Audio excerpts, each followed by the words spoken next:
Militer Ukraina merilis rekaman momen serangan brutalnya yang menghabisi nyawa sejumlah pasukan Rusia di wilayah Kharkiv.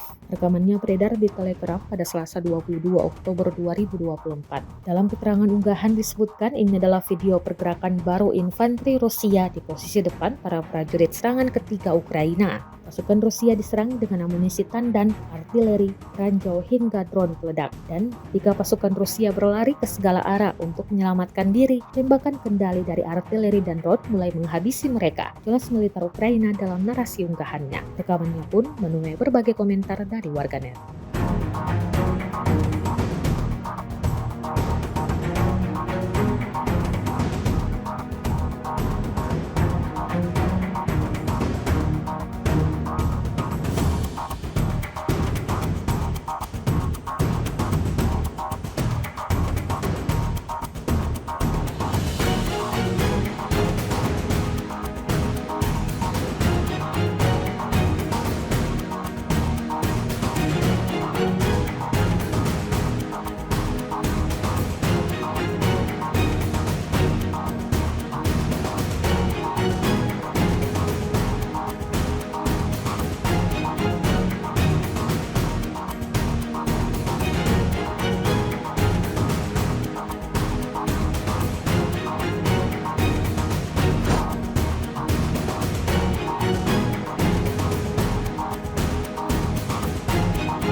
Download Tribun X sekarang, menghadirkan lokal menjadi Indonesia.